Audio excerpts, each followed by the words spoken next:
Good evening, all. Good evening, ma'am. Yes, ma'am.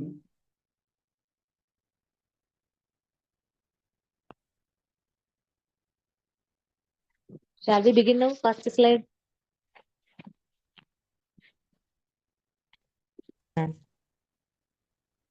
For every subject, we will deal with the definitions first. No.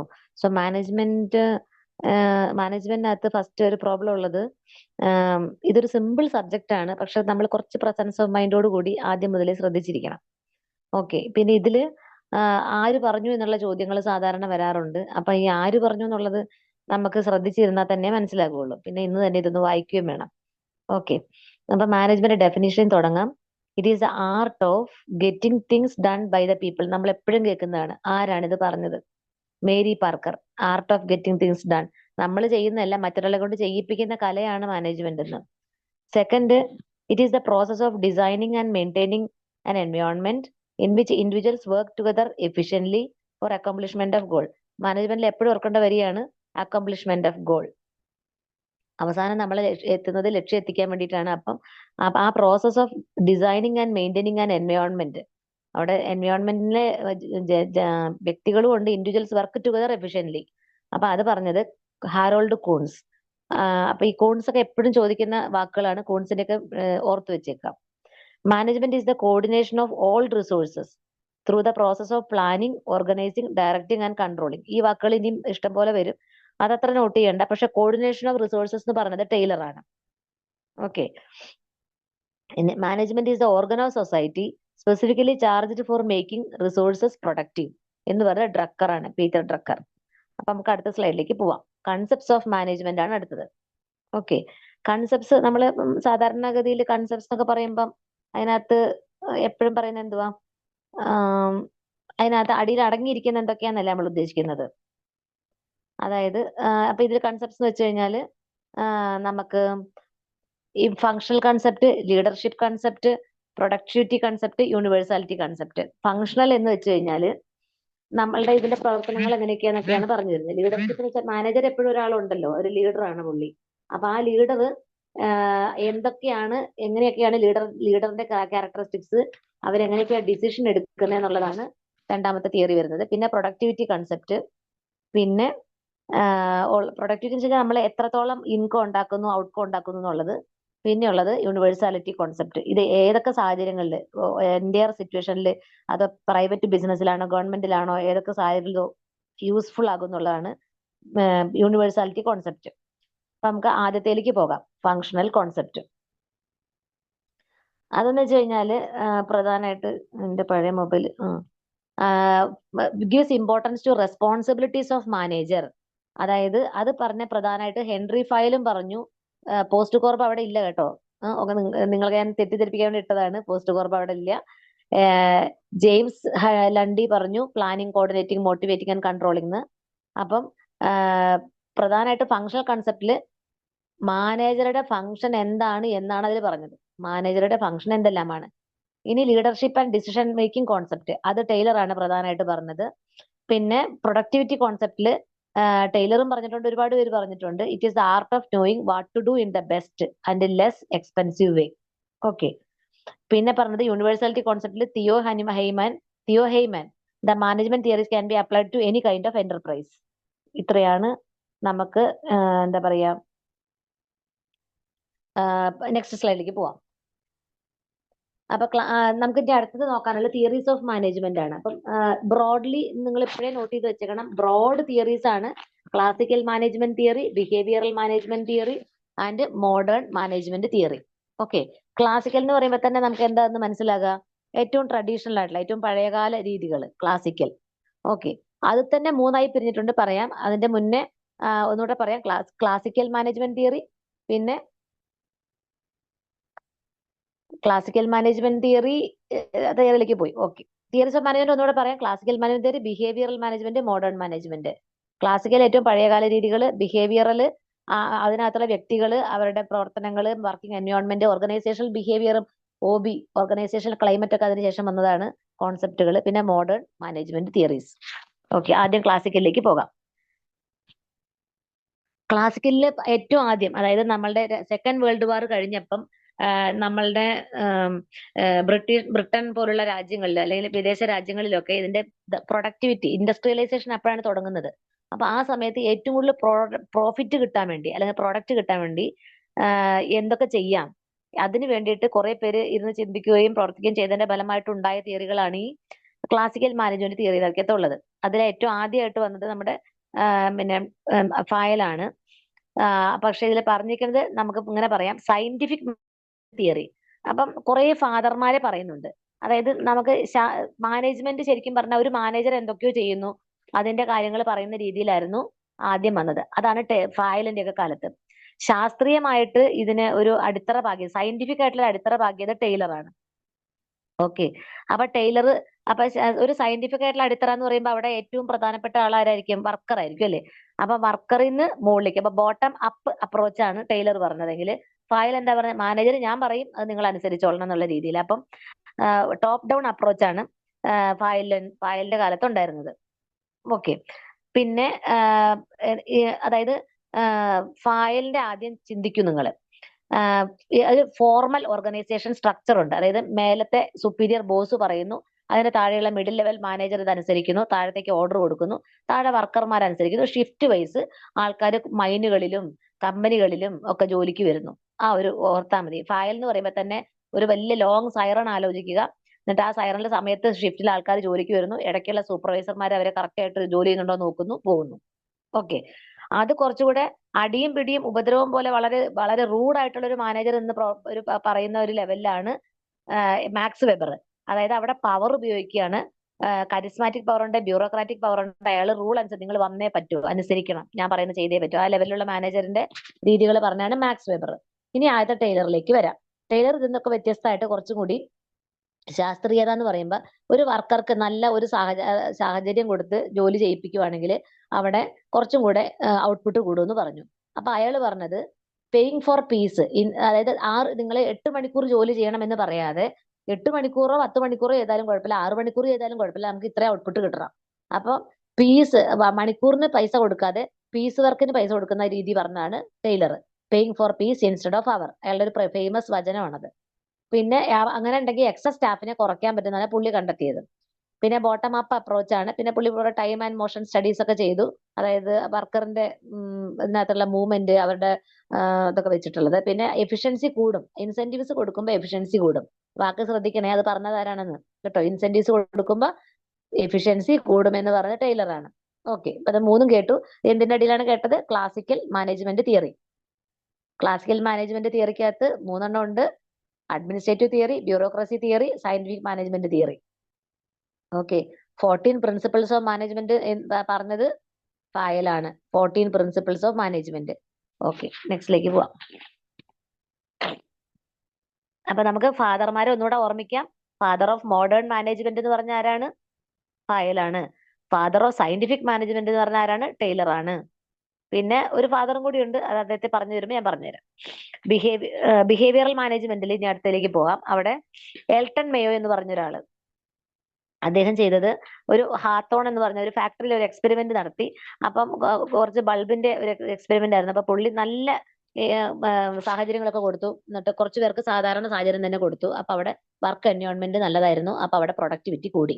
അപ്പം വേറൊരു കൂട്ടരെ പുള്ളി ഒന്നും ചെയ്തില്ല. പക്ഷെ അതേ സ്ഥലത്ത് ഇരുത്തിയെങ്കിലും പുള്ളി അവരെന്നും നിങ്ങളെ നിരീക്ഷിക്കുന്നുണ്ടെന്നുള്ളത്. ഒരാൾ സൂപ്പർവൈസേഷന് അടുത്തുണ്ടായിരുന്നു, നല്ലൊരു പുഞ്ചിരി ഉണ്ടായിരുന്നു, അവരുടെ അടുത്ത് ചെല്ലുകയും വർത്താനം വരെയൊക്കെ ചെയ്യും.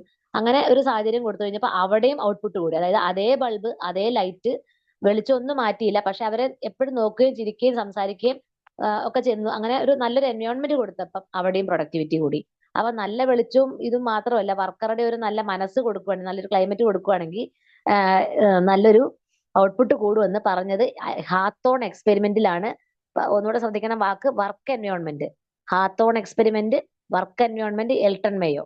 ഈ 3 വാക്ക് ലൈൻ ഇട്ടിട്ട് ഒറ്റ ലൈനിൽ എഴുതി വെച്ചേക്കണം. Elton Mayo, Hawthorne experiment, work environment. നല്ല വർക്ക് എൻവയോൺമെന്റ്, നല്ല പ്രൊഡക്ടിവിറ്റി ആയിരിക്കും. അടുത്തത് എബ്രഹാം മാസ്ലോ, നമുക്ക് എല്ലാവർക്കും അറിയാം, നീഡ് തിയറിയാണ്. അതായത് അദ്ദേഹം ബേസിക്കലി ഒരു ഇൻഡസ്ട്രിയലിസ്റ്റ് അല്ലെങ്കിലും ആ അദ്ദേഹത്തിന്റെ മോട്ടിവേഷൻ തിയറീസിൽ ഏറ്റവും കൂടുതൽ ഉപയോഗിക്കുന്നത് മാസ്ലോവിന്റെ തിയറിയാണ്, ഹ്യൂമൻ നീഡ്സ് തിയറി. ഏറ്റവും താഴത്തെ റങ്, RUNG എന്ന് അതിനെ പറയുക, ഒരു തട്ടിനെ താഴത്തെ റങ്ങിലുള്ളത് ഫിസിയോളജിക്കൽ നീഡ്സ്, തൊട്ട് മേലെയുള്ളത് ലവ് ആൻഡ് ബിലോങ്ങിങ്, അതിന്റെ സേഫ്റ്റി ആൻഡ് സെക്യൂരിറ്റി, അതിന്റെ മേലെ ലവ് ആൻഡ് ബിലോങ്ങിങ്, അതിന്റെ മേലെ സെൽഫ് എസ്റ്റീം, അതിന്റെ മേലെ സെൽഫ് ആക്ച്വലൈസേഷൻ. അപ്പൊ ഏറ്റവും മേലെ എന്താണ്? Self actualisation. ഞാൻ സംതൃപ്തമായ ഒരു ആത്മാവായിട്ട് അല്ലെങ്കിൽ വ്യക്തിയായിട്ടോ ജീവിക്കുന്നു. അത്രയും മോട്ടിവേറ്റഡ് ആയിട്ടുള്ള ഒരാള്. ഓക്കെ. പിന്നത്തെ Douglas McGregor theory X theory Y ആണ് കേട്ടോ. ഈ മക്ഗ്രിഗർ എന്ന് പറഞ്ഞ ആള് ഒരു തിയറി കൊണ്ടുവന്ന് 2 ബേസിക് കൈൻഡ് ഓഫ് മാനേജർമാരുണ്ടെന്ന്. ഒരു കൂട്ടര് വളരെ നെഗറ്റീവാണ്, വർക്കർ എല്ലാവരും ലേസിയാണ്, സമയത്ത് വരത്തില്ല, ജോലി ചെയ്യില്ല, untrust worthy, incapable of assuming responsibility. അതാണ് തിയറി എക്സ്. ഓക്കെ. എക്സ് മാനേജർമാർ എന്ത് വിചാരിക്കും? ലേസി വർക്കേഴ്സ് ആണ്, അൺട്രസ്റ്റ് വർത്തിയാണ്, ഇൻകേപ്പബിൾ ആണ്. ഇനി വൈ മാനേജർമാർ എന്നൊരു ഗ്രൂപ്പ് ഉണ്ട്. അവരെന്ന് പറഞ്ഞാൽ everybody is trust worthy, capable of assuming responsibility and high levels of motivation. അപ്പോ ഡഗ്ലസ് മക്ഗ്രിഗർ പറഞ്ഞത് 2 രീതിയിലുള്ള മാനേജേഴ്സ് ഉണ്ട്, തിയറി എക്സ് തിയറി വൈ. അപ്പൊ ഇത്രയും നേരം പറഞ്ഞത് ആരെങ്കിലും ഒന്ന് അൺമ്യൂട്ട് ചെയ്തിട്ടൊന്ന് പറയാമോ? അതായത് ഫാദർ ഓഫ് മോഡേൺ മാനേജ്മെന്റ് എന്ന് പറഞ്ഞ ആരാണ്? Henry file. Father of scientific management എന്ന് പറഞ്ഞ ആരാണ്? ടെയ്ലർ. അപ്പൊ വ്യക്തികളുടെ ഹ്യൂമൻ റിലേഷൻസിന് പ്രാധാന്യം കൊടുത്തിട്ടുള്ള പരീക്ഷണം നടത്തിയത് ആരാണ്? Hawthorne experiment, Elton Mayo. അപ്പം HR മൂവ്മെന്റിന്റെ പിതാവ് എന്ന് പറയുന്നത് Elton Mayo. Father of HR movement Elton Mayo. Concepts of മാനേജ്മെന്റിൽ ഒന്നുകൂടെ പറയാം. ഫങ്ഷണൽ സ്ലൈഡ് ചേഞ്ച് ചെയ്യേണ്ട. ഫങ്ഷണൽ കോൺസെപ്റ്റ് ഉണ്ട്, leadership concept, productivity concept, universality concept. പിന്നെ തിയറീസ് ഓഫ് മാനേജ്മെന്റിൽ classical management theory, behavioural management theory, modern management theory, CBM. സിക്കകത്ത് തന്നെ scientific management, administrative, bureaucracy. Okay. ബിഹേവിയറിലാണ് വ്യക്തികളുടെ പെരുമാറ്റം, എൽട്ടൺ മേയോ പറഞ്ഞു, മാസ്ലോ പറഞ്ഞു, ഡഗ്ലസ് മക്ഗ്രിഗർ. വ്യക്തി എന്ന് പറഞ്ഞാൽ മാനേജറുടെ വ്യക്തിത്വവും അതേപോലെ തന്നെ വർക്കറുടെ വ്യക്തിത്വവും രണ്ടും അത് പറഞ്ഞു. പിന്നെ അഡീഷണൽ തിയറീസ് ഉണ്ട്. നെക്സ്റ്റ് കണ്ടിന്യൂ ചെയ്യാണ്. ഈ എൽട്ടൺ മേയോന്റെ അപ്പൊ ഹാത്തോണെ നിങ്ങൾക്ക് ആ സ്ലൈഡ് കണ്ടറിയാം. അതായത് ഒബ്സർവേഷൻ, ഒരാളെ വെറുതെ നിരീക്ഷിക്കുന്നു എന്നുള്ളൊരു ഫാക്ട് പോലും അയാളുടെ പ്രവർത്തനത്തെ സ്വാധീനിക്കുകയും നല്ല ഔട്ട്പുട്ട് കിട്ടുകയും ചെയ്യും. അതാണ് അയാൾ കണ്ടുപിടിച്ചത്. വെറുതെ നിരീക്ഷിക്കുന്നു എന്നുള്ള തോന്നൽ പോലും നന്നായി പ്രവർത്തിക്കാൻ സമ്മതിക്കും. പിന്നെ മോഡേൺ മാനേജ്മെന്റ് തിയറി. ഈ മോഡേൺ മാനേജ്മെന്റിൽ അതായത് റീസെന്റ് ആയിട്ട്, അതായത് നമ്മുടെ ഈ കമ്പ്യൂട്ടറൊക്കെ ധാരാളം വന്ന ശേഷം 2000-ങ്ങൾക്ക് ശേഷം ഉണ്ടായതാണ്. അതിൽ മാത്സ് അപ്ലൈ ചെയ്തിട്ടുള്ള കുറെ തിയറീസ് ഉണ്ടായിട്ടുണ്ടായിരുന്നു, സ്റ്റാറ്റിസ്റ്റിക്സും മാത്സും. അപ്പൊ അത് ബേസ് ചെയ്തിട്ട് ഇപ്പൊ നമുക്കൊരു ഡെന്റൽ ഒപ്പിയിലോ അല്ലെങ്കിൽ ഒരു മെഡിക്കൽ ഒപ്പിയിലോ ഇന്ന് വന്നത് 500 രോഗികളാണ്. അപ്പൊ നാളെ എത്ര പേര് വരും, അവിടെ നമ്മൾ എത്ര ബിന്നിൽ എത്ര സാധനങ്ങൾ എടുത്തു വെക്കണമെന്ന് കണ്ടുപിടിക്കണം. നമുക്ക് ഒരു സിമുലേഷൻ തിയറി ഉപയോഗിക്കാം. ഓക്കെ. അല്ലെങ്കിൽ ഒരു ക്യൂയിങ് തിയറി ഉപയോഗിക്കാം. അപ്പൊ എത്ര പേര് വരും എന്നറിയാൻ നമുക്ക് ക്യൂയിങ് തിയറി ഉപയോഗിക്കാം. ഇൻവെന്ററി നമുക്ക് നോക്കാനായിട്ട് ഈ സിമുലേഷൻ തിയറി ഉപയോഗിക്കാം. അപ്പൊ ഇതൊക്കെ മാത്തമാറ്റിക്കൽ ആയിട്ടുള്ള തിയറീസ് ആണ്. അപ്പൊ അതിന്റെ പേരാണ് QT, ക്വാണ്ടിറ്റേറ്റീവ് ടെക്നിക്സ് അല്ലെങ്കിൽ ക്വാണ്ടിറ്റേറ്റീവ് അപ്രോച്ച്. എന്നൂടെ പറയാം. ഒരു ഒപിയിൽ ഇന്ന് 500 പേര് വന്നു, അവരുടെ പ്രായവും കാര്യങ്ങളൊക്കെ നമ്മുടെ ഡാറ്റ കയ്യിലുണ്ട്. നാളെ എത്ര പേര് വരാൻ സാധ്യതയുണ്ട് എന്ന് നോക്കാനായിട്ട് നമുക്ക് ക്യൂയിങ് തിയറി ഉപയോഗിക്കാം. ഓക്കെ. അടുത്തത് സിസ്റ്റം അപ്രോച്ച് ആണ്. സിസ്റ്റം എല്ലാവർക്കും അറിയാം. ഒരു ടോട്ടൽ ഒരു സിസ്റ്റം നമ്മുടെ GIT പോലെ കുറെ അവയവങ്ങളുണ്ട്. അതെല്ലാം കൂടെ കോൺട്രിബ്യൂട്ട് സബ് സിസ്റ്റം എന്നതിനെ പറയും. അതിന്റെ താഴെ സെല്ലുണ്ട്, ഓർഗൻ ഉണ്ട്, അതേപോലെ. അപ്പൊ അതേപോലെ നമുക്ക് അഡ്മിനിസ്ട്രേഷനിലെ മാനേജ്മെന്റിൽ പല പല സിസ്റ്റംസ് ഉണ്ട്. അവരെല്ലാം ഇന്റർ റിലേറ്റഡ് ആണ്. അപ്പൊ ഈ പത്തോളജി ഡിപ്പാർട്ട്മെന്റും മൈക്രോബയോളജി ഡിപ്പാർട്ട്മെന്റും കൂടെ സർജറി ഡിപ്പാർട്ട്മെന്റിന് വേണ്ടിയിട്ട് ഡാറ്റ കൊടുക്കുമ്പോൾ അവിടെ അവരെ ഫങ്ഷണൽ റിലേഷൻഷിപ്പ് ആണ്. ഓക്കെ. പക്ഷെ പത്തോളജി ഡിപ്പാർട്ട്മെന്റ് HOD അവരുടെ അസോസിയേറ്റ് പ്രൊഫസറിനോട് പറയുമ്പോൾ അത് അവിടെ ലൈൻ റിലേഷൻഷിപ്പ് ആണ്. ഒരു ഡിപ്പാർട്ട്മെന്റ് വേറെ ഡിപ്പാർട്ട്മെന്റ് പറയുമ്പോൾ അത് ഫങ്ഷണൽ റിലേഷൻഷിപ്പ് ആണ്. ഓക്കെ. അത് പിന്നെ അടുത്ത ഓർഗനൈസേഷൻ ചാർട്ട് വരുമ്പോൾ കൂടുതലായിട്ട് പറയാം. അപ്പം തിയറിയിൽ quantitative approach, simulation, queuing theory. System approach അതിന്റെ പിതാവ് എന്ന് പറയുന്നത് VON ബർട്ടലാൻഫി. ഇൻപുട്ട് പ്രോസസ് ഔട്ട്പുട്ട് എന്നുള്ള ബർട്ടലാൻഫി തിയറിയാണ്. അദ്ദേഹത്തെയാണ് പിതാവ് എന്ന് പറയുന്നത്. അടുത്തത് സിറ്റുവേഷണൽ അപ്രോച്ച് ആണ്. അതായത് കണ്ടിൻജൻസി. അപ്പൊ അവര് പറയുന്നത് എന്തൊക്കെ തിയറി ഉണ്ടെങ്കിലും അതാത് കോണ്ടെക്സ്റ്റിനനുസരിച്ച് അത് ചേഞ്ച് ചെയ്യണം. അല്ലെങ്കിൽ അത് കോണ്ടെക്സ്റ്റിലാണ് തിയറീസ് ഒക്കെ. അല്ലാതെ നമുക്ക് അങ്ങനെ പർട്ടിക്കുലർ ആയിട്ട് ഇന്ന തിയറി ഇന്ന സ്ഥലത്ത് ഉപയോഗിക്കാൻ പറ്റുമെന്ന് പറയാൻ പറ്റില്ലെന്നാണ് കണ്ടിൻജൻസി അപ്രോച്ചിന്റെ ഒരു പ്രത്യേകത. ഏറ്റവും ലാസ്റ്റ് വന്നിട്ടുള്ളതാണ് റീസെന്റ് ആയിട്ടുള്ളത് ട്രാൻസ്ഫോർമേഷണൽ അപ്രോച്ച്. ആ പേര് കേൾക്കുമ്പോൾ എന്താണ് മനസ്സിലായത്? ട്രാൻസ്ഫോർമേഷൻ എന്ന് പറഞ്ഞ അർത്ഥം പരിവർത്തനം. നമ്മളുടെ വ്യക്തികളെ പരിവർത്തനപ്പെടുത്തുകയാണ്, അല്ലെങ്കിൽ വ്യക്തികൾക്ക് മാറ്റം വരികയാണ് ഈ ലീഡറിന്റെ സ്വാധീനത്തിലൂടെ. Okay. Transformational leaders are not only focus on group or performance. ഇവർ എത്ര ഔട്ട്പുട്ട് ഉണ്ടാക്കിയത് മാത്രമല്ല, ആ വർക്കറിന്റെ ഫുൾ പൊട്ടൻഷ്യലിലേക്ക് അവരെ കൊണ്ടുവരിക, to fulfil the maximum potential of worker. അപ്പൊ നമ്മൾ ഒരു അസിസ്റ്റന്റ് പ്രൊഫസർ നല്ല ടാലന്റഡ് ആണ് കമ്പ്യൂട്ടറിലെങ്കിൽ അവർക്ക് കുറച്ച് റിസർച്ചിന്റെയോ ഇന്നോവേഷൻസിന്റെയോ ചാർജ് കൊടുക്കുമ്പോൾ അവരുടെ ഫുൾ പൊട്ടൻഷ്യൽ പുറത്തേക്ക് വരും. അതോടൊപ്പം സ്ഥാപനത്തിന് അത് ഗുണമാകും. അങ്ങനത്തെ ലീഡർഷിപ്പിനാണ് ട്രാൻസ്ഫോർമേഷണൽ ലീഡർഷിപ്പ് എന്ന് പറയുന്നത്. ഇത്രയാണ് തിയറീസിലേക്ക്. കണ്ടിന്യൂ ചെയ്യാം. Levels of management. ലെവൽ എന്ന് വെച്ച് കഴിഞ്ഞാൽ നമുക്ക് ഏറ്റവും താഴെയുള്ളത് വർക്കറാണ്, അതിന്റെ തൊട്ട് മേലുള്ളതൊക്കെ സൂപ്പർവിഷൻ ആയതുകൊണ്ട് മാനേജ്മെന്റ് ലെവൽ എന്ന് പറയും. Lower level, middle level, top level. അപ്പം ലോവർ ലെവലിലെ മാനേജർ എന്ത് ചെയ്യും? ടോപ്പ് ലെവൽ ആദ്യം പറയാം. അതായത് നമ്മുടെ director of health service, minister, secretary to health and family welfare, ഇവരൊക്കെ എന്ന് വെച്ച് കഴിഞ്ഞാൽ ടോപ്പ് ലെവൽ മാനേജേഴ്സ് ആണ്.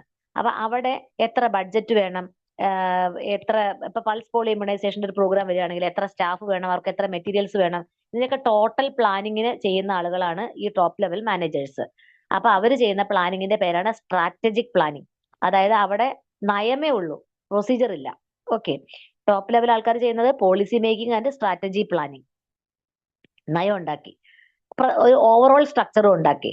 ഇനി മിഡിൽ ലെവൽ മാനേജേഴ്സ്, അതായത് ഇപ്പൊ നമുക്ക് ജില്ലാതല ഓഫീസേഴ്സിലേക്ക് വരികയാണ്. District medical officer, district public health officer, nursing officer, ജില്ലാ nursing officer, medical college superintendent, chief nursing officer, അവരൊക്കെ ആകുമ്പോഴേക്കും എന്ന് വെച്ച് കഴിഞ്ഞാല് അവര് മുകളിൽ നിന്നുള്ള, അതായത് നമുക്ക് ഇത്ര മാൻ പവർ ഉണ്ട്, ഇത്ര സ്റ്റാഫ് ഉണ്ട്, ഇത്ര പേർക്ക് ലീവ് വേണം, ഇത്ര ഔട്ട്പുട്ട് ഉണ്ട്, നമ്മുടെ സർജറി ഇത്ര ആണെന്നൊക്കെയുള്ള രീതിയിൽ കൃത്യമായിട്ടുള്ള പ്ലാനിങ് ചെയ്യുന്ന ആളുകളാണ്. അപ്പൊ അവര് they carry out the plans as per policies. Lower level managers, അവിടെ ഹെഡ് നഴ്സ്, ഫ്ലോറൽ മാനേജർ, പ്രൈവറ്റിലൊക്കെ ആണെങ്കിൽ വാർഡ് മാനേജർ, ഫ്ലോർ മാനേജർ എന്നൊക്കെ പറയുന്നത് അവർ ഓപ്പറേറ്റീവ് ലെവലിലാണ്. അവർ പറയും മാഡം ഇത്രയും പേര് വന്നില്ല, ഇത്രയും പേര് വന്നു, നമുക്ക് ഇത്രയും ബിന്ന് വേണം, ഇത്രയും സർജറി വേണം, നമുക്ക് ഇത്ര മെറ്റീരിയൽസ് വേണം, ഇതൊക്കെ പറയുന്ന ആൾക്കാരാണ് lower level managers. Nursing officer grade 1, grade 2 എന്ന് പറയുന്നത് വർക്കറിന്റെ ലെവൽ തന്നെയാണ്, സൂപ്പർവൈസർ അല്ല. പക്ഷെ നമ്മൾ നഴ്സിംഗ് അസിസ്റ്റന്റ് ഒക്കെ സൂപ്പർവൈസർ, നമ്മൾ സൂപ്പർവൈസർ ആണ്. അല്ലാത്ത സമയത്ത് നമ്മുടെ നഴ്സിംഗ് കാറ്റഗറിയിൽ നമ്മൾ ലോവർ ലെവൽ ലെവലാണ്. ഓക്കെ. ഹെഡ് നഴ്സ് ലെവൽ ആകുമ്പോഴേക്കും മിഡിൽ ലെവലിലോ, നഴ്സ് സൂപ്പർവൈസർ ആയിരിക്കും മിഡിൽ ലെവലിലേക്ക് പോകും. ഇനി അടുത്തത് ഫങ്ഷൻസ് ഓഫ് മാനേജ്മെന്റ് ആണ്. ഫങ്ഷൻസ് എന്ന് പറഞ്ഞാൽ മാനേജ്മെന്റ് എന്ന് പറഞ്ഞാൽ എന്താണ്?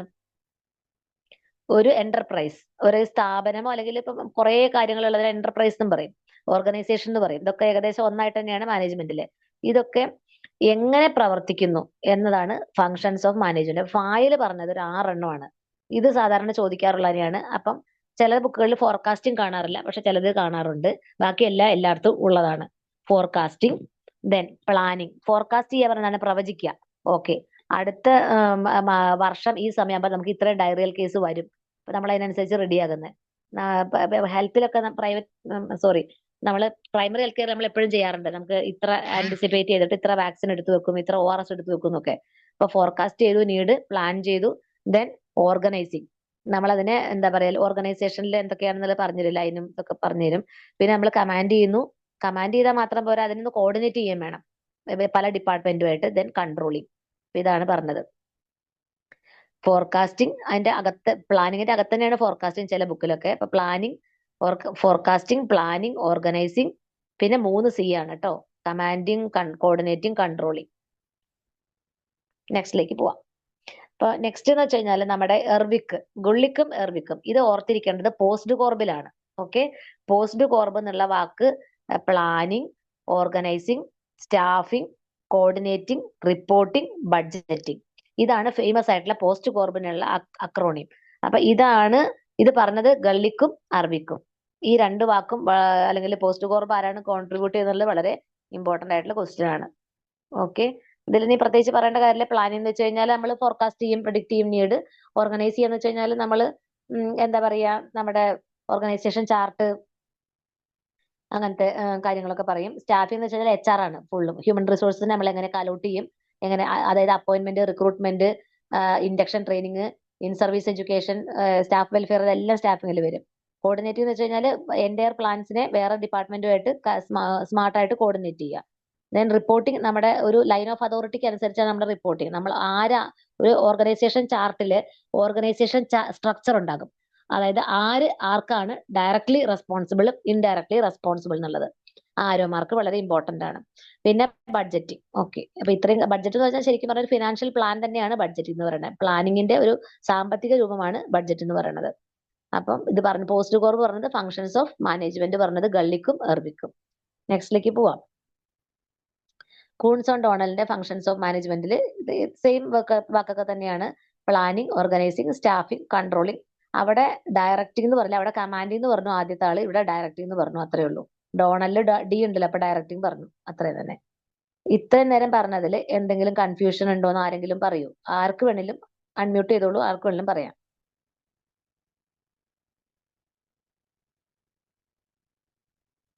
എന്തെങ്കിലും കൺഫ്യൂഷൻ ഉണ്ടോ? പ്രൊസീഡ് ചെയ്യാമോ?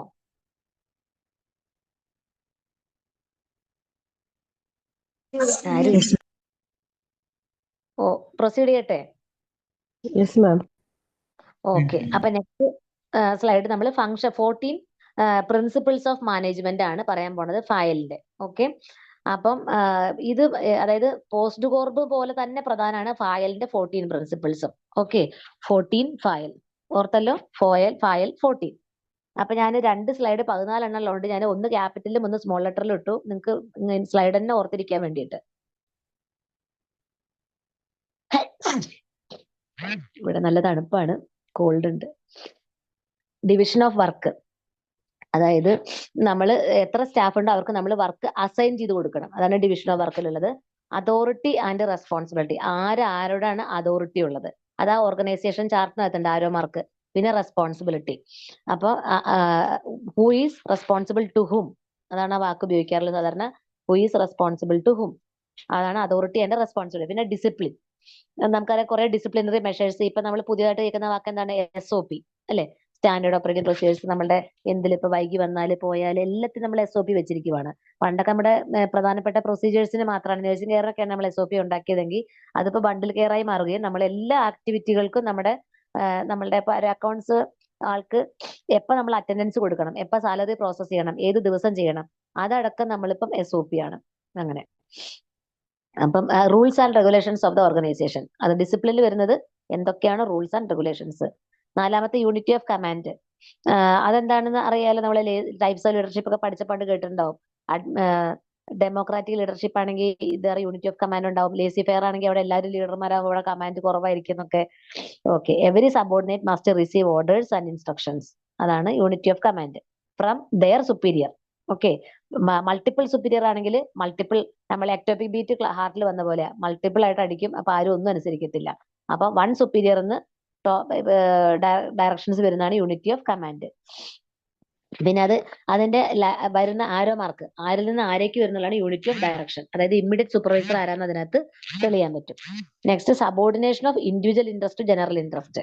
ഇപ്പൊ സപ്പോസ് ഒരു യൂണിഫോം ചേഞ്ചിന്റെ ഒരു പ്രശ്നം വരുവാണ്, അപ്പൊ പല വർക്കേഴ്സിനും പല അഭിപ്രായം ഉണ്ടാവും. അവസാനം അത് വോട്ടിനിട്ടിട്ട് നമ്മൾ ഇന്ന കളറാണ് അല്ലെങ്കിൽ ഇന്ന പാറ്റേൺ ആണെന്ന് ഓക്കെ ആയി കഴിഞ്ഞാൽ അവിടെ പിന്നെ നമ്മളത് ചർച്ച ചെയ്തുകൊണ്ടോ അല്ലെങ്കിൽ തർക്കിക്കാനോ അല്ലെങ്കിൽ പ്രശ്നങ്ങൾക്കോ പോകാതെ അവിടെ വ്യക്തിയുടെ ഇൻട്രസ്റ്റുകളെ നമ്മൾ സബ്മിസ് ചെയ്ത് കൊടുക്കണം, സബോർഡിനേറ്റ് ചെയ്യണം. Subordination of individual interest to general interest, common ആയിട്ടുള്ള സ്ഥാപനത്തിന്റെ ഇൻട്രസ്റ്റ് അല്ലെങ്കിൽ സൊസൈറ്റിയുടെ ഇൻട്രസ്റ്റിന് വേണ്ടിയിട്ട് നമ്മൾ നമ്മുടെ നമുക്ക് വ്യക്തിപരമായ എതിരഭിപ്രായമായിരിക്കും. നമുക്കിപ്പം ഒരു കമ്പനിയുടെ ഒരു പ്രത്യേക മരുന്നോ അല്ലെങ്കിൽ IV ഫ്ലൂയിഡോ വേണ്ടാന്നുണ്ടാവും. പക്ഷെ ജനറലി മറ്റു പല കാരണങ്ങൾ കൊണ്ടും മറ്റേത് മതി എന്നുണ്ടെങ്കിൽ പിന്നെ നമ്മൾ അവിടെ വിട്ടുകൊടുത്തേക്കണം. ഓക്കെ, അതാണ് subordination of individual interest to general interest. പിന്നുള്ളത് നമ്മളേറ്റവും ജീവിക്കുന്നതിന് വേണ്ടിയിട്ടാണല്ലോ റിമ്യൂണറേഷൻ, നമുക്ക് കിട്ടുന്ന സാലറി.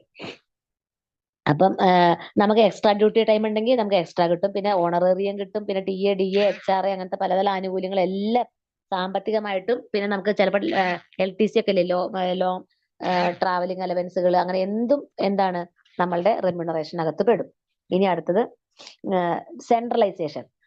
ഇത് ഓർക്കണം, സെൻട്രലൈസേഷൻ ഉണ്ടായിരുന്നു, ഡീസെൻട്രലൈസേഷൻ ഉണ്ട്. അപ്പൊ സെൻട്രലൈസേഷൻ വെച്ച് കഴിഞ്ഞാല് അതായത് ഡിസിഷൻ മേക്കിംഗ് ഒരു ഡയറക്ടറോ ഒരു മാനേജറോ ചെയ്യുകയാണ്, അയാളുടെ എത്രത്തോളം അടുത്താണ് ഈ ആൾക്കാർ നിൽക്കുന്നത് എന്നുള്ളതാണ് സെൻട്രലൈസേഷൻ. ഓക്കെ, അപ്പൊ DHSുമായിട്ട് താഴെ ഹെൽത്ത് സെന്ററിൽ വർക്ക് ചെയ്യുന്ന ഒരു സ്റ്റാഫ് നേഴ്സ് എത്രത്തോളം സെൻട്രലൈസ്ഡ് ആണ്? വളരെ ദൂരെയാണ്. അതിന് DHSന്റെ തൊട്ട് താഴെയുള്ള അഡീഷണൽ ഡയറക്ടർമാരോ വളരെ അടുത്താണ്. അപ്പൊ സെൻട്രലൈസേഷന്റെ ഏകദേശം അർത്ഥം മനസ്സിലായി. ഡിസിഷൻ മേക്കിംഗ് വ്യക്തിയുമായിട്ട് വർക്കേഴ്സ് അല്ലെങ്കിൽ എത്രത്തോളം how close they are in the organisation. Okay, that is called centralisation. അപ്പൊ ഡിസിഷൻ മേക്കിംഗ് അവിടെ നല്ലതായിരിക്കും എന്നാണ് പറയുന്നത് സെൻട്രലൈസ്ഡ് ആണെങ്കിൽ. അതോറിറ്റി കൂടുതലാവും തോറും ഡീസെൻട്രലൈസേഷൻ കൂടും. അപ്പൊ ചിലപ്പം ഡിസോബീഡിയൻസോ ഇൻസബോർഡിനേഷനോ ഒക്കെ ചാൻസ് ഉണ്ട്. ഇനി സ്കെയിലർ ചെയിൻ, അതില് ആ വാക്ക് ശ്രദ്ധിക്കുക. It is the chain of superiors, chain of superiors ranging from top management to lowest management rank. Okay, അപ്പൊ ഇവിടെ ചെയിൻ എന്ന് പറയുന്നത് ഇതിപ്പോ ചിലപ്പോൾ ലിസ്റ്റ് എന്നായിരിക്കും, അല്ലെങ്കിൽ റിലേഷൻഷിപ്പ് എന്നൊക്കെ, അങ്ങനെയൊക്കെ പറഞ്ഞാൽ ഇത് തന്നെയാണ്. സുപ്പീരിയേഴ്സ് മേലെ മുതൽ താഴെ വരെ. Scalar chain is the chain of superiors or the list of superiors ranging from top management to the lowest rank. അതിനാണ് സ്കെയിലാർ ചെയിൻ എന്ന് പറയുന്നത്. Next order. നമുക്കറിയാലോ, ഓർഡർ ഉണ്ടെങ്കിൽ നമുക്ക് അല്ലെ സോഷ്യൽ ഓർഡർ നമുക്ക് നിർബന്ധമായിട്ടും വേണം ഒരു സമൂഹത്തിൽ. അതേപോലെ തന്നെ ഒരു സാധനങ്ങൾ വാങ്ങുന്നതിന് നമുക്ക് എന്ത് വേണം? മെറ്റീരിയൽ ഓർഡേഴ്സ് ഉണ്ട്. പിന്നെ നമുക്ക് നമ്മുടെ സ്ഥാപനത്തിനകത്ത് എന്തുണ്ട്? നീറ്റ് ആൻഡ് ടൈഡി ആയിട്ട് വെക്കുന്നതിന് നമ്മളൊരു ഓർഡർ എന്ന് പറയും അല്ലെ. എല്ലാം മെറ്റീരിയൽ എന്താണ്, അതിനൊരു വരി ഉണ്ടല്ലോ, everything should be in its place and everything must have A place. എല്ലാത്തിനും ഒരു സ്ഥലം വേണം, എല്ലാ സാധനങ്ങളും ആ സ്ഥലത്ത് ഇരിക്കുകയും വേണം. അങ്ങനെ ഇതൊക്കെ ഓർഡറിനകത്ത് പെടുന്നതാണ്. Next equity. Equity means fair and impartial treatment ഉണ്ടാകും ആ സ്ഥാപനത്തില്. ഇക്വിറ്റി ഇല്ലെങ്കിലോ ആദ്യം വരുന്ന ആൾക്ക് കുറവ് സാലറി, പിന്നെ വരുന്ന ആൾക്ക് കൂടുതൽ സാലറി, അവരുടെ ബാർഗൈനിങ് പവർ പോലെ കിട്ടിക്കും. പ്രൈവറ്റിലൊക്കെ അങ്ങനെയാണ്. അപ്പൊ ഇക്വിറ്റി എന്ന് പറഞ്ഞാൽ എല്ലാവർക്കും ഏത് കാറ്റഗറിയിലാണോ അവർക്ക് ഒരേ സാലറി, ഒരേ ട്രീറ്റ്മെന്റ്, ഒരേ വേജ്, ഒരേ പെർക്സ്, ഒരേ ആനുകൂല്യങ്ങൾ അങ്ങനെയൊക്കെ കൊടുക്കുന്നതാണ്. അപ്പൊ മാനേജർ ഫെയർ ആയിരിക്കണം, ഇമ്പാർഷ്യൽ ആയിരിക്കണം. സ്റ്റെബിലിറ്റി ഓഫ് ടെന്യൂർ എന്ന് വെച്ച് കഴിഞ്ഞാല്, സ്റ്റെബിലിറ്റി പറഞ്ഞാൽ എന്താണ്? സ്ഥിരത. ടെന്യൂർ എന്ന് പറഞ്ഞാൽ നമ്മുടെ വർക്കിംഗ് പീരീഡ്, അതിന്റെ ലീന്, LIN, നമ്മൾ അതിനോടുള്ള അവകാശം, അതൊക്കെയാണ് സ്റ്റെബിലിറ്റി അല്ല ടെന്യൂർ എന്ന് പറയുന്നത് കേട്ടോ. അപ്പൊ tenure of employees in the job that should not be too short or too long. Too short ആണെങ്കിൽ എന്ത് പറ്റും? ഇടയ്ക്കിടയ്ക്ക് ടേൺ ഓവർ വരും. നമ്മളുടെ ഇപ്പം പ്രൈവറ്റിലൊക്കെ ഫേസ് ചെയ്യുന്ന ഒരു പ്രശ്നം അതാണ്. നമ്മൾ ജോലിക്ക് എടുക്കും, ഉടനെ തന്നെ ഒരു വിദേശത്ത് പോകുമ്പോൾ അവിടെ ആളില്ലാണ്ട് വരും. അപ്പൊ പുതിയ പുതിയ ആൾക്കാരെ ഇടയ്ക്കിടയ്ക്ക് അപ്പോയിന്റ് ചെയ്യണം. അതിനാണ് കോൺട്രാക്ട് ഒക്കെ വെക്കുന്നത് അവര്. അതേപോലെ തന്നെ ഗവൺമെന്റിലാണെങ്കിൽ ടു ലോങ് ആണെങ്കിൽ എന്ത് പറ്റിച്ചാൽ ഇവരെ പിന്നെ ട്രാൻസ്ഫർ ചെയ്യാനോ റൊട്ടേറ്റ് ചെയ്യാനൊക്കെ പണ്ട് ഹെഡ് നഴ്സ് ആയിട്ട് പിന്നെ നഴ്സ് സൂപ്രണ്ട് ആയിട്ട് അവർ ദൂരേക്ക് പോകുന്നില്ല, അങ്ങനെ കുറെ പ്രശ്നങ്ങളൊക്കെ ഉണ്ടായിരുന്നു. പിന്നെ നമുക്ക് കമ്പൽസറി ആയിട്ട് ട്രാൻസ്ഫർ ആയല്ലോ നമ്മള്. അതായത് നമ്മൾ സ്റ്റാഫ് നഴ്സ് ലെവലില് എൻട്രി കേഡർ നമ്മളുടെ ജില്ലാതല അപ്പോയിന്റ്മെന്റ് ആണ്. പക്ഷെ അവരുടെ ഒരു ഘട്ടം കഴിയുമ്പോൾ അവര് സൂപ്പർ നഴ്സിംഗ് സൂപ്രണ്ട് ഒക്കെ ആവുന്ന സമയത്ത് അവര് സ്റ്റേറ്റ് ലെവൽ പോസ്റ്റിംഗ് ആയി മാറും. Okay, then initiative. Subordinate should be given initiative, അത് സംശയമില്ലല്ലോ. അതെന്തുകൊണ്ടാ വെച്ചാല് നമുക്കറിയാം ഒരു കാര്യം ചെയ്യുന്നതിന് പല പല ഓൾട്ടർനേറ്റീവ് പ്ലാൻസ് ഉണ്ട്. അപ്പം സബോർഡിനേറ്റ്സിനും ഒരു ചാൻസ് കൊടുക്കുകയാണെങ്കിൽ അവരുടെ കൂടുതൽ നല്ല കോഗ്നിറ്റീവ് ഇൻപുട്ടുകൾ അതിന്റെ ഓൾട്ടർനേറ്റീവ് സൊല്യൂഷൻസിന് കിട്ടും. അതുകൊണ്ടാണ് ഇനിഷ്യേറ്റീവ് നല്ലതാണെന്ന് പറയുന്നത്. പിന്നുള്ളത് വാക്ക് ശ്രദ്ധിക്കുക, അതൊരു ഫ്രഞ്ച് വാക്കാണ്, എസ്പിരിറ്റ് ഡി കോപ്സ്. അതായത് യൂണിയൻ ഈ സ്ട്രെങ്ത്, അല്ലെങ്കിൽ വേറൊരു കാര്യം ടീം സ്പിരിറ്റ്. അതായത് ഒരു മാനേജർ ഒറ്റയ്ക്ക് ഒന്നും ചെയ്യാൻ പറ്റില്ല. അവിടെ എന്ത് വേണം? ടീം സ്പിരിറ്റ് വേണം, ബിലോങ്ങിങ്നെസ് വേണം ആ ഗ്രൂപ്പിനോട്, സ്വയം എല്ലാവർക്കും തമ്മില്. പിന്നെ ലോയൽറ്റി, ഞാൻ എന്റെ സ്ഥാപനം എന്നുള്ളതിനോട് വല്ലാത്തൊരു ലോയൽറ്റി, ഒരു കമ്മിറ്റ്മെന്റ്, അതിനോടൊരു ആത്മസമർപ്പണം, ഡിവോഷൻ, ഇതൊക്കെ വേണം. അങ്ങനെ ഉണ്ടാവുമ്പോൾ കോപ്പറേഷൻ കൂടും, അപ്പൊ വഴക്ക് കുറയും. അതാണ് കാര്യം. അപ്പൊ ഇത്രയൊക്കെയാണ് 14 പ്രിൻസിപ്പിൾസ് ഓഫ് മാനേജ്മെന്റ്. അപ്പൊ ഇതിൽ നമുക്ക് പരീക്ഷയ്ക്ക് പണ്ട് ചോദിച്ച പോലെ എന്തൊക്കെയാണ് പ്രിൻസിപ്പിൾസ് ചോദിക്കില്ലല്ലോ. ഇതിലെ പ്രധാനപ്പെട്ട വാക്കുകൾ എന്തൊക്കെയാന്ന് ഓർക്കുക. ഫായലാണ് 14 പ്രിൻസിപ്പിൾസ് പറഞ്ഞത്. എങ്ങനെയാണ്? ഫായൽ 14 പ്രിൻസിപ്പിൾസ് പറഞ്ഞു. ഡിവിഷൻ ഓഫ് വർക്ക് മുതൽ ആലോചിക്കുക. Esprit de corps, scalar chain, order, stability of tenure, ഇതൊക്കെ വാക്ക് നമുക്ക് അത്ര പരിചയമില്ല. അപ്പം അതിന്റെ ഡെഫിനിഷനോ മീനിങ്ങോ പറഞ്ഞിട്ട് ഇതെന്താണെന്ന് ചോദിക്കുമ്പോൾ നമുക്ക് അറിയണം ഇതാണെന്ന്. ഓക്കെ, അടുത്തയിലേക്ക് പോവാം. ഇത് ക്ലിയർ ആയോ ഫായൽ പറഞ്ഞത്? ഓക്കെ, ക്ലിയർ ആയെന്ന് വിചാരിക്കുന്നു. നെക്സ്റ്റ് ക്വാണ്ടിറ്റേറ്റീവ് അപ്രോച്ച് ആണ്. മാത്തമാറ്റിക്കൽ ആൻഡ് ക്യൂട്ടി ടെക്നിക്സ് ആണ് അതിനകത്ത് ഉപയോഗിച്ചിട്ടുള്ളത്. അതൊരു എന്താ പറയാ, എക്സാമ്പിൾ നമ്മളുടെ നിങ്ങൾ പ്രൈവറ്റില് ടീച്ചേഴ്സ് ആയിട്ട് വർക്ക് ചെയ്യുന്ന സിമുലേഷൻ കേൾക്കുമ്പോൾ നിങ്ങൾ അവിടെ ഉള്ള ഡമ്മി ഒന്നും ആലോചിക്കരുത് കേട്ടോ. ഇത് മാത്തമാറ്റിക്കലിലെ സിമുലേഷൻസ് ആണ്. അതായത് നമ്മൾ ഈ സ്റ്റാറ്റിസ്റ്റിക്സ് ചെയ്തിട്ട് കുറെ ഡയഗ്രം ഒക്കെ ഉണ്ടാക്കിയിട്ട് നമ്മൾ എപ്പിഡമിയോളജി ഒക്കെ പറയാൻ വേണ്ടി ഇതിങ്ങനത്തെ ചില പ്രൊജക്റ്റീവ് ടെക്നിക്സുകൾ ഉപയോഗിക്കും. അങ്ങനത്തെ സോഫ്റ്റ്വെയർ ഒക്കെ വെച്ചിട്ട്. അപ്പം റിഗ്രഷൻ ഉപയോഗിക്കും. കുറെ മാത്തമാറ്റിക്കൽ ഫോർമുലകൾ ഉണ്ട്. അതിലത്തെ ഒരു ടെക്നിക്കാണ് സിമുലേഷൻ. ഓക്കെ, പിന്നെ അതർ ക്യൂട്ടി ടെക്നിക്സ് പറഞ്ഞാൽ ഞാൻ ഓൾറെഡി പറഞ്ഞു, ക്യൂയിങ് എന്നുള്ളത് തിയറി. OP യിൽ എത്ര പേര് നാളെ വരുന്നൊക്കെ അറിയണമെങ്കിൽ, അല്ലെങ്കിൽ അടുത്ത ആഴ്ചക്ക് എത്ര പേര് വരുന്നൊക്കെ അറിയണമെങ്കിൽ നമുക്ക് ക്യൂയിങ് തിയറി ഉപയോഗിക്കാം. പിന്നെ ഇത് രണ്ടും കൂടെ കമ്പൈൻ ചെയ്തിട്ട് ഉപയോഗിക്കുന്നുണ്ട്. സിമുലേഷനും ക്യൂയും കൂടെ ഇൻവെന്ററി അനാലിസിസിന് ഉപയോഗിക്കുന്നുണ്ട്. ലീനിയർ പ്രോഗ്രാമിംഗ് അതെന്ന് വെച്ച് കഴിഞ്ഞാൽ it optimises resource allocation. Inventory അതായത് മാത്തമാറ്റിക്കൽ നമ്മൾ കുറെ ഡാറ്റ ഒക്കെ കമ്പ്യൂട്ടറിലോട്ട് ഇട്ട് കൊടുത്തിട്ട് പ്രോഗ്രാമിംഗ് ചെയ്യുമ്പോൾ നമുക്കൊരു റിസൾട്ട് കിട്ടും. ആ റിസൾട്ടിന് നമ്മൾ കൈ സ്ക്വയർ ഒക്കെ ചെയ്യുന്നത് പോലെ.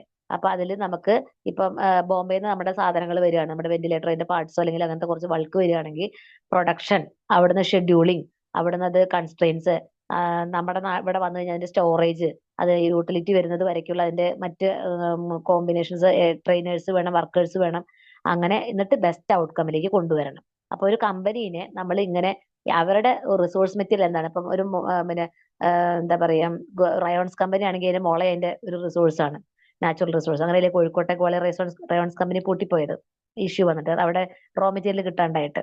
അപ്പൊ ലീനിയർ പ്രോഗ്രാമിംഗ് ചെയ്തിട്ടുണ്ടെങ്കിൽ നമുക്കറിയാം അടുത്ത ഈ സമയത്ത് അടുത്ത വർഷം ഈ സമയമാകുമ്പോൾ നമുക്ക് ഇതിനൊരു റിസോഴ്സ് സ്കേഴ്സിറ്റി വരുമോ, അല്ലെങ്കിൽ ഒരു സഫീഷ്യന്റ് സപ്ലൈ കിട്ടുമോ, അല്ലെങ്കിൽ നമുക്ക് സ്റ്റാഫ് അഡിക്വേറ്റ് ആയിട്ട് ടെക്നീഷ്യൻസിനെ കിട്ടുമോ, അങ്ങനെയൊക്കെ നമുക്ക് റിസോഴ്സ് അലൊക്കേഷൻ നമുക്ക് കമ്പ്യൂട്ടറിൽ ഇട്ടിട്ട് പ്രോഗ്രാം ചെയ്ത് കൊണ്ടുവരുന്നതിനുള്ള ക്യൂട്ടി ടെക്നിക്കാണ് ലീനിയർ പ്രോഗ്രാമിംഗ്.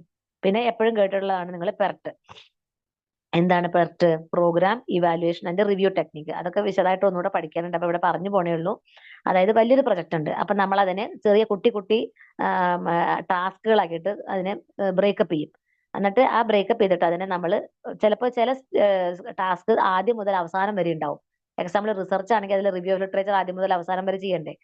അതേസമയം മറ്റുള്ള ആക്ടിവിറ്റികളൊക്കെ ആണെങ്കിൽ പ്ലാനിങ് ഫേസിൽ മാത്രമേ ഉണ്ടാവുള്ളൂ. അങ്ങനെ അതേപോലെ തന്നെ ഇപ്പൊ കമ്പനികൾക്കകത്തും അതേപോലെയുണ്ട്. ചില ടാസ്കുകൾ ആദ്യം മുതൽ അവസാനം വരെ ഉണ്ടാവും, ചില ടാസ്കുകൾ ഒരു മാനേജർ മുതൽ അടുത്ത മാനേജർ ലെവൽ വരെ ഉണ്ടാവുള്ളൂ. അതിനെ പ്ലാൻ ചെയ്ത് ഡേറ്റും ടൈമും വെച്ച് സ്കെഡ്യൂൾ ചെയ്ത് കൊടുക്കുന്നതാണ് പെർട്ട്. ഓക്കെ. അപ്പൊ അതിൽ ക്രിട്ടിക്കൽ പാത്ത്, അതിന്റെ കുറച്ചൊരു മോഡിഫൈഡ് വേർഷൻ ആണ് ക്രിട്ടിക്കൽ പാത്ത്. അത് വേറെ ക്ലാസ് വരുന്നുണ്ട്, അതുകൊണ്ട് ഞാൻ ഡീറ്റെയിൽസ് പറയുന്നില്ല. ഇതൊക്കെ ക്യൂട്ടി ടെക്നിക്സ് മോഡേൺ തിയറിക്കകത്ത് വരുന്നതാണ്. പ്രൊസീഡ് ചെയ്യാം. അപ്പൊ അടുത്തത് പിന്നെ ഏറ്റവും കോമൺ ആയിട്ടുള്ള നമ്മൾ റിസർച്ച് ചെയ്യുന്ന എല്ലാവർക്കും അറിയുന്ന ഒരു കാര്യമാണ് സിസ്റ്റം അപ്രോച്ച്. നമുക്കറിയാം ഇൻപുട്ട് പ്രോസസ് ഔട്ട്പുട്ട് എന്നുള്ള നമ്മുടെ പഴയ സംഗതി. ഔട്ട്പുട്ട് കഴിഞ്ഞാൽ നമ്മൾ എന്ത് ചെയ്യും? അങ്ങനെ ഒരു ലൈൻ ബാക്കിലേക്ക് എടുക്കും, ഫീഡ്ബാക്ക്. എന്നിട്ട് അതിനകത്ത് നടുക്കൂടെ വേറെ കുറച്ച് കോണ്ടെക്സ്റ്റ് ഉണ്ടെങ്കിൽ അതിൽ എൻവയോൺമെന്റൽ ഇൻട്രാക്ഷൻ. അപ്പൊ അങ്ങനത്തെ ഒരുപാട് തിയറീസ് ഉണ്ട് സിസ്റ്റം തിയറിയിൽ. അതിൽ ഏറ്റവും ആദ്യമായിട്ട് ഇതിനെ ഈ ഒരു മാനേജ്മെന്റിലേക്കും സയൻസിലേക്കും ഒക്കെ അത് കൊണ്ടുവന്ന ഒരാളാണ് ലഡ്വിഗ് വോൺ ബെർട്ടലാൻഫി. ഓക്കെ. ഫേമസ് ആയിട്ടുള്ള ഇൻപുട്ട് പ്രോസസ് ഔട്ട്പുട്ട് ഫീഡ്ബാക്ക് എന്നുള്ളത് ഇദ്ദേഹത്തിന്റെയാണ്. പിന്നെ ചെസ്റ്റർ ബെർണാഡാണ് കൂടുതൽ തിയറി സിസ്റ്റം വർക്ക് ചെയ്ത വേറൊരാള്. വേറൊരു ഫിഗർ ആണ് അതിന്. ഹെർബർട്ട് സിംസൺ എന്ന് പറഞ്ഞാലും സിസ്റ്റം തിയറിയിൽ വർക്ക് ചെയ്തിട്ടുണ്ട്, ധാരാളം കോൺട്രിബ്യൂഷൻസ് കൊടുത്തിട്ടുണ്ട്. പക്ഷെ ഏറ്റവും പ്രധാനമായിട്ട് ഇപ്പോഴും എല്ലാവരും ഉപയോഗിക്കുന്നത് ബെർട്ടലാൻഫിയുടെ തന്നെയാണ്. ബെർട്ടലാൻഫി അപ്പൊ സിസ്റ്റം അപ്രോച്ചിന്റെ ആളാണ്.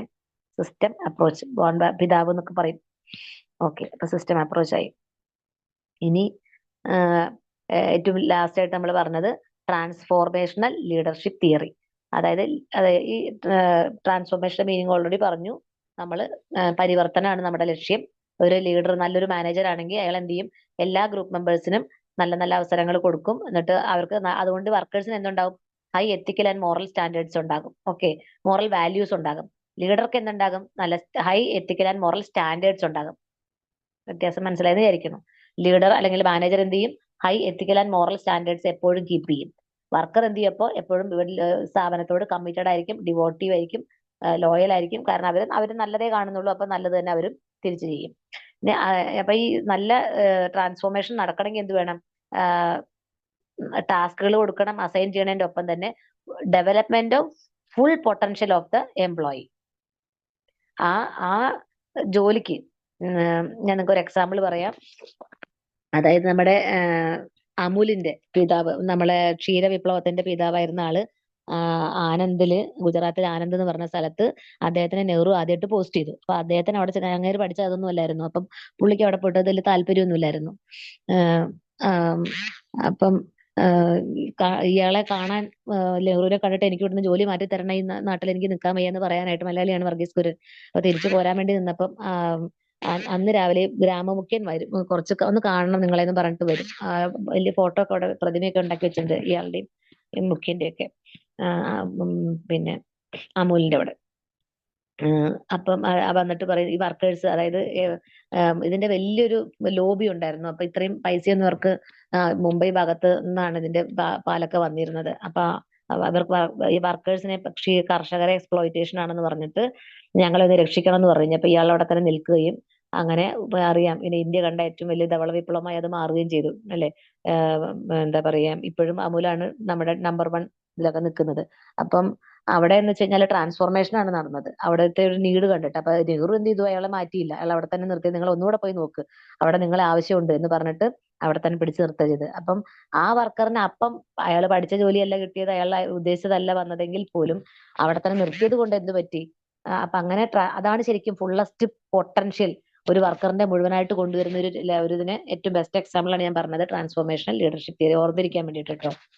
Okay, next role of nurse manager. ഇത് നമ്മൾ സാധാരണ എസ് ഒക്കെ എഴുതുമ്പോൾ ആവശ്യമുള്ളതാണ്. ഇതിൽ അങ്ങനെ നമുക്ക് എന്താ പറയാ വൺ വേർഡ് ആയിട്ട് വരാനുള്ള അധികം സാധ്യതയൊന്നുമില്ല, നമുക്കെല്ലാം പരിചയമുള്ളതാണ്. നിങ്ങൾക്ക് ആർക്കെങ്കിലും എന്തെങ്കിലും ഐഡിയ പിന്നീട് വരുന്നുണ്ടെങ്കിൽ ഡിസ്കസ് ചെയ്യാവുന്നതാണ്. അഡ്മിനിസ്ട്രേറ്റീവ് റോൾ എന്ന് പറഞ്ഞു കഴിഞ്ഞാൽ ഇതിന് 3 റോള് പറഞ്ഞിട്ട് 4ാമത്തെ റോള് ഡാഷ് ഒരിക്കലും ഇടില്ല. വളരെ സ്പെസിഫിക് ആയിട്ടുള്ള ക്വസ്റ്റ്യൻസ് ആയിരിക്കും. ഓക്കെ, അപ്പൊ അതുകൊണ്ട് ജസ്റ്റ് ഫോർ ദ കംപ്ലീഷൻ ഞാൻ പറഞ്ഞത് മാത്രം. ബഡ്ജറ്റ് റോള് നമ്മുടെയാണ്, സ്റ്റാഫിംഗ് റോളും നമ്മുടെ തന്നെയാണ്, പേഷ്യന്റ് കെയർ റിലേറ്റഡ് റോള് നമുക്കുണ്ട്, അതിലും നഴ്സ് മാനേജർ ഉണ്ടല്ലോ. പിന്നെ അഡ്മിനിസ്ട്രേറ്റീവ് റോള് അറ്റൻഡൻസ് കൊടുക്കുക, അങ്ങനത്തെയൊക്കെ. ഓക്കെ, ഇപ്പൊ നമ്മളുടെ ഇൻട്രൊഡക്ഷൻ ക്ലാസ് ഓൾമോസ്റ്റ് ഓവർ ആണ്. നമുക്ക് നമ്മുടെ ഒരു ക്വസ്റ്റ്യൻ ഇടണ്ട, ക്വസ്റ്റ്യൻ ലിങ്ക് തരാം. ക്വസ്റ്റ്യൻ നിങ്ങളുടെ ചാറ്റിൽ ഇപ്പൊ ലിങ്ക് വരും, അത് ടാപ്പ് ചെയ്തിട്ട് ഇപ്പൊ തന്നെ ഓൺലൈൻ ഇരിക്കുക, ആരും പോകരുത്, ഇപ്പൊ തന്നെ ആൻസർ ചെയ്യുക. നിങ്ങളുടെ മാർക്ക് ഇപ്പൊ തന്നെ അറിയാം, നിങ്ങൾക്ക് തന്നെ അറിയാൻ പറ്റും. ലിങ്ക് ഇട്ടോളൂ, അത് കഴിഞ്ഞിട്ട് നമുക്ക് ഡിസ്കസ് ചെയ്യുകയും ചെയ്യാം ചോദ്യങ്ങളെ. ഇപ്പൊ തന്നെ ആൻസർ ചെയ്തേക്കണേ.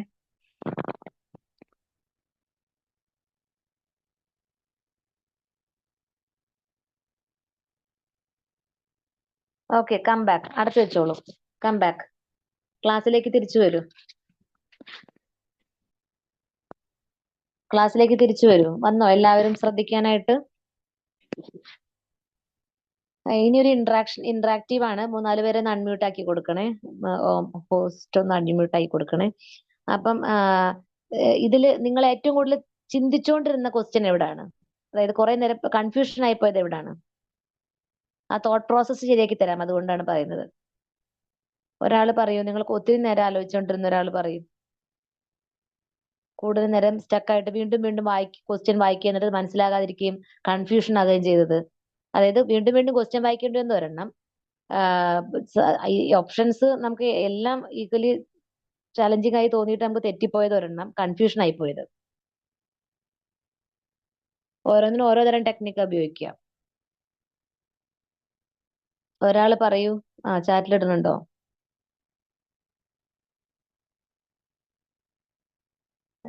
Also got 18.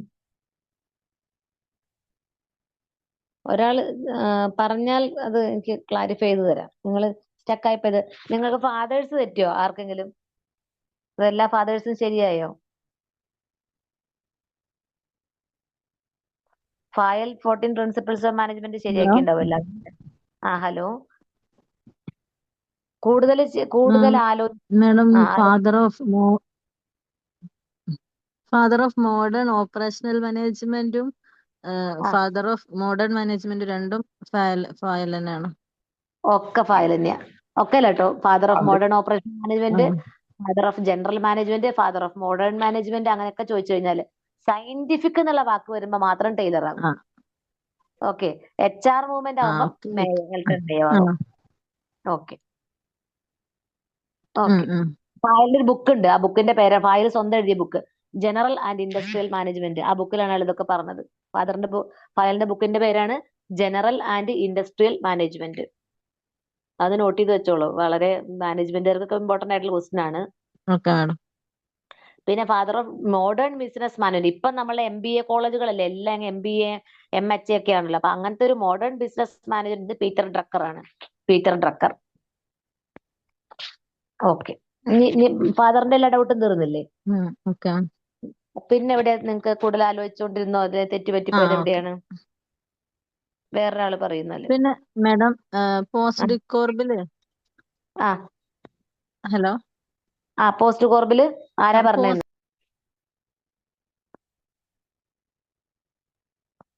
ആ അതില് ഗള്ളിക്കാണ് ശരിക്കും, ഗള്ളിക്കും അറബിക്കും കൂടിയാണെന്നാണ് ഞാൻ പറഞ്ഞത് അല്ലേ? അത് അങ്ങനെയാണ് ശരി, ഗള്ളിക്കും അറബിക്കും കൂടിയാണ് പറഞ്ഞത്. ക്വസ്റ്റ്യൻ 9 ഒരു എറർ ഉണ്ട് കേട്ടോ. 9 അല്ല, മറ്റേ പോസ്റ്റ് കോർബിന്റെ അക്രോണിം ആരാ പറഞ്ഞെന്നുള്ളത്. Hello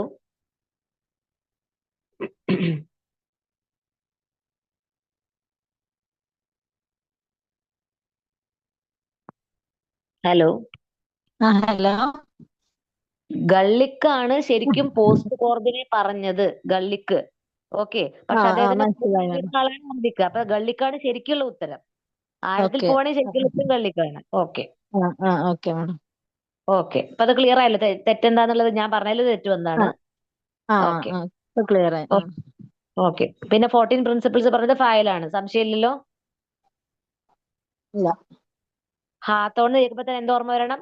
ഹാത്തോണ്, work environment, Elton Mayo. ഓർമ്മ വന്നോ? എല്ലാവർക്കും ഓർമ്മ വന്നോ? ഹാത്തോണ്, എൽട്ടൺ മേയോ, വർക്ക് എൻവയോൺമെന്റ്. പിന്നെ തെറ്റിയത് 10ഉം 11ഉം വാങ്ങിയ ആൾക്കാർ പറഞ്ഞ നിങ്ങൾക്ക് എവിടെയാ കൂടുതൽ പോയത്?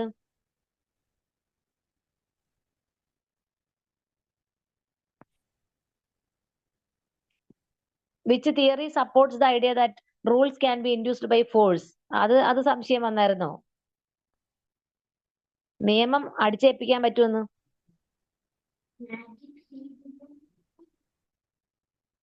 ഇല്ല. പിന്നെ ഹാത്തോൺ ഇഫക്റ്റിൽ സംശയം വന്നോ? വർക്ക് എൻവയോൺമെന്റ് കേട്ടാലേ ഓർക്കണം Hawthorne effect. Piece rate incentive പറഞ്ഞതാരാന്ന് മറന്നുപോയോ? ആരാണ് പറഞ്ഞത്? ആ 3 ബോക്സ് ഉള്ള പടം ഓർത്താൽ മതി. ആദ്യത്തെ ആള് സയന്റിഫിക് മാനേജ്മെന്റ്. ഓക്കെ, അപ്പൊ കുറച്ചൊന്ന് ഹാർഡ് വർക്ക് ചെയ്യുക. വർക്ക് ചെയ്താൽ പോരാ, ഇതിന് ഈ സ്ലൈഡിലുള്ള പോലെ പടങ്ങളൊക്കെ വരച്ച് തന്നെ എഴുതുക.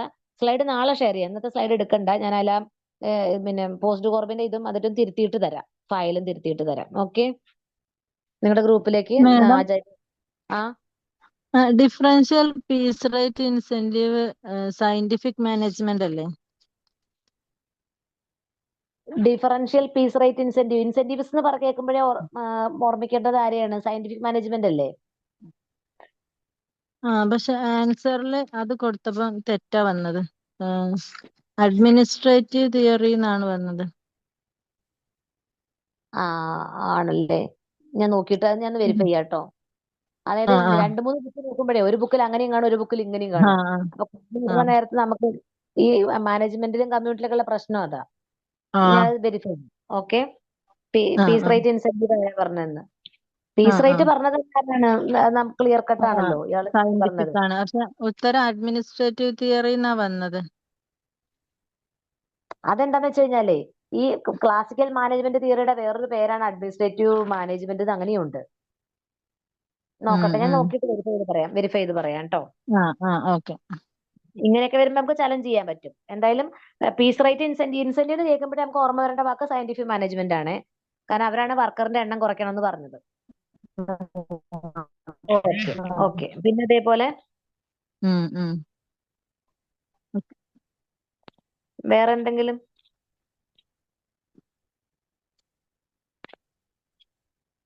ക്യൂയിങ് തിയറി ശരിയായിരുന്നോ? ക്യൂയിങ്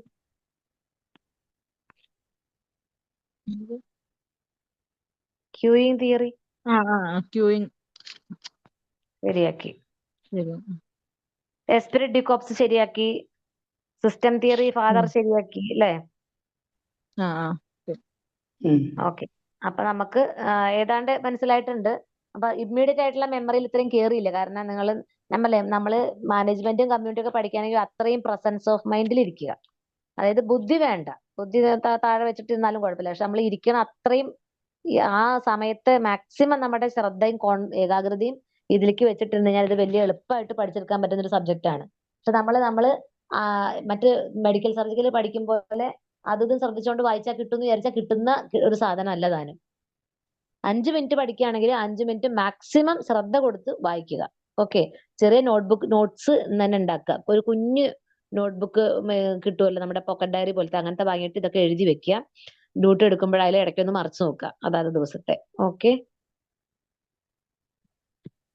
നമുക്ക് ഇന്നത്തെ ഡിസ്ബേഴ്സ് ചെയ്യാം. Thank you very much. Okay madam, thank you. Class input എന്തെങ്കിലും വേണമെന്നുണ്ടെങ്കിൽ കുറച്ച് എന്താണ് ഇമ്പ്രൂവ് ചെയ്യേണ്ടതെന്നുള്ളത് ഉണ്ടെങ്കിൽ നമ്മുടെ കുട്ടിയോട് മെസ്സേജ് അയച്ചു കഴിഞ്ഞാൽ അവരെ നമ്മളെ ഇൻഫോം ചെയ്യും, അല്ലെങ്കിൽ ചാറ്റിൽ ഇടാം. ചിലപ്പോൾ ഞാൻ പറഞ്ഞ് സ്പീഡ് കൂടി പോവുകയാണെങ്കിൽ കേട്ടോ.